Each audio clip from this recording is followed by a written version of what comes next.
Joining us now is another member of the NFC South, and this man has a massive NFC South battle this weekend in Tampa Bay. We've been incredibly lucky to get a chance to chit-chat with him throughout this entire season. Ladies and gentlemen, the head coach of the Atlanta Falcons, Coach Ari Smith. Yeah! Coach, how we doing? Great. I'm fascinated. I heard some of your quarterback stories. Yeah. Hey, listen. When was this? This is like my first 3 years. So the first 3 years, whenever it was the old regime, they let me like do stuff in practice. Then Chuck came, and Chuck was like, "No, I'm throwing these balls to the DBs. I'm throwing this entire thing." But I was dealing the week we played the Saints, and the Saints did better than I was doing. And we went in there. I'll talk to you about this because now, obviously, in the NFC South, that's a place you're going to have to frequent for the next, hopefully, 15, 20 years as your head coaching stay at the Falcons.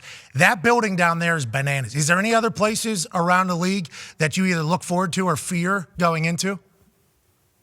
I think you enjoy it. I mean, I appreciate the atmosphere there. It's like Seattle. You know, Seattle is another one where that place, when it gets loud, it's rocking. So that's what you want. You know, that's obviously as you get different places and you're trying to build those atmospheres, and certainly at home. But New Orleans can get loud. In my first year, we went down there and we won on a last-second field goal, went back and forth. And when they made their momentum charge, everybody had been telling me about it, and I was like, it's real. So I see what you're saying. I still want to know that Peyton never look at you and think that he was going to lose his job watching you run scout team quarterback. I'll tell you, the year, I think it was my first year I started.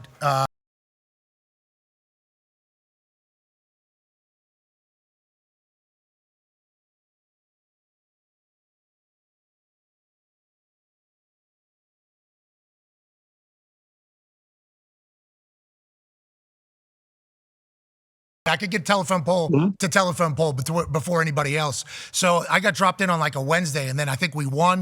And then it was like, all right, here we go. Every day I'm running back to the linebackers. And then whenever we go to passing, it's me throwing for like the next 2 years pretty much. Yeah, it was great. And then Chuck, once again, no fun. Please go work on your punting. I became a much better punter. I became a much better punter whenever I was working on that in practice as opposed to being a quarterback. But I could really spin it, Coach. Let's talk about your guy, your quarterback.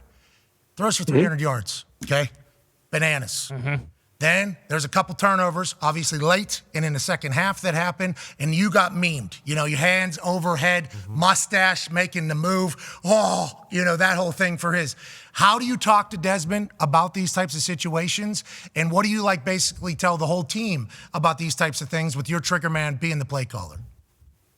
Yeah, I mean, obviously, quarterback, and you know this, and you know what you sign up for. I mean, you could play pretty well 90% of the game, but if you have a couple of critical errors, they're going to get magnified, and that's part of the job description. No different than, you know, being a head coach.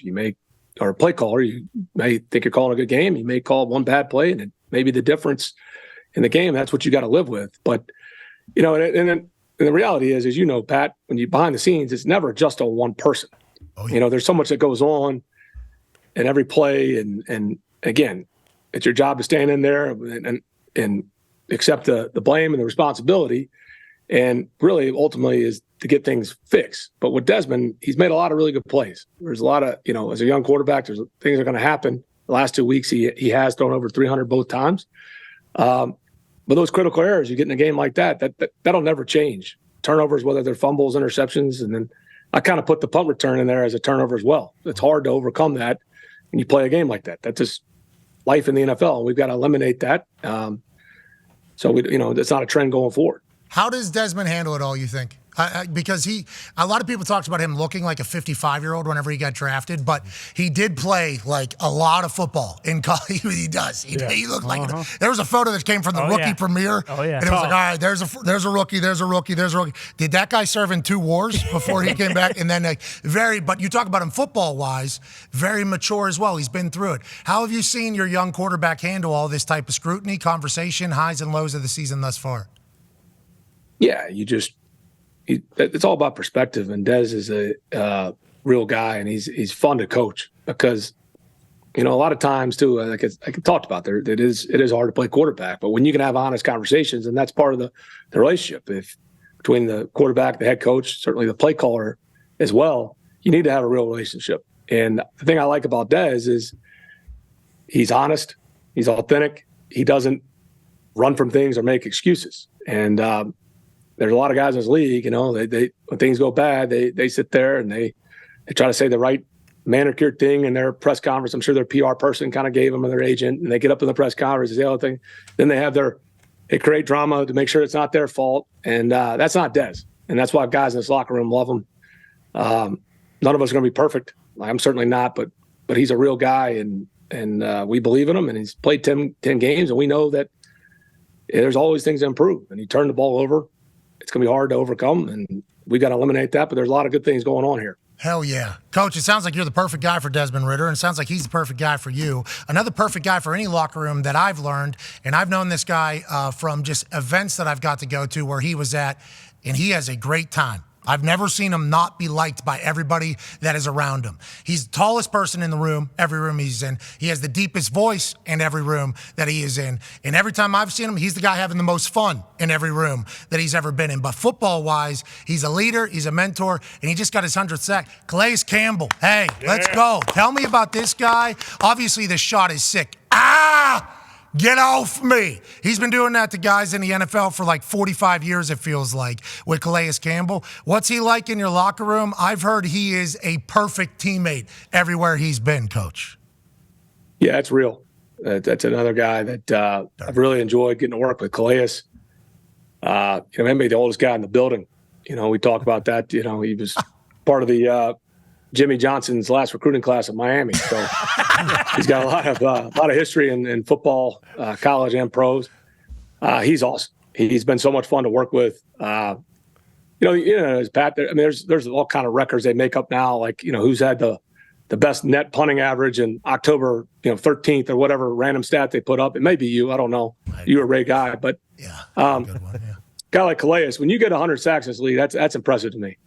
And he's also done it. He's played every spot in a lot of different systems and rushed over the center, rushed over the guard, obviously on the edge.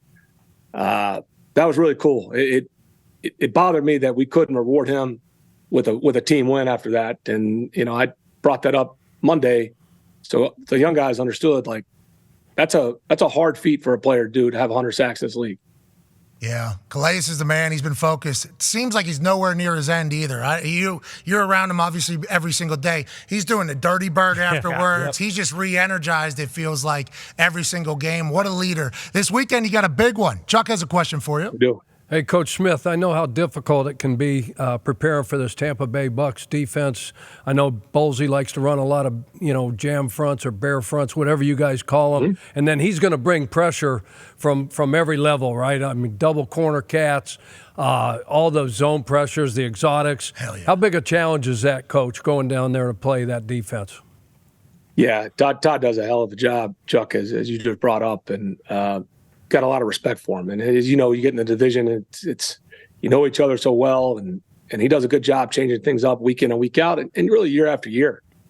The middle of that defense is stout, to say the least, with Vita Vea and Devin White, Levante David, and they do a good job with that. And that's people throw a lot of pressure on us. A lot of times people do that to try to cut up our run game at different times, and we got to handle that. And going on the road down there, and it's a big NFC South game, but we'll be ready to roll. But we got a lot of respect for these guys, but it'll be a big game. Hell yeah. Well, have a great one. Safe travels down there. Please tell Dick Smith we said hello. Yep. We're still waiting on the logistics deal. No, we're pressing him. No pun intended. He better deliver for you. That's what he's on him. Boom! We appreciate you. That might actually be that's the new tagline. Yeah. Right. Look at you, head coach in the Atlanta Falcons, marketing manager for FedEx. Mm-hmm. It's an incredible feat that you're able to have. We appreciate you every week. Good luck. Appreciate it. Thanks for having me. Hey, you talk about made-up stats, by the way?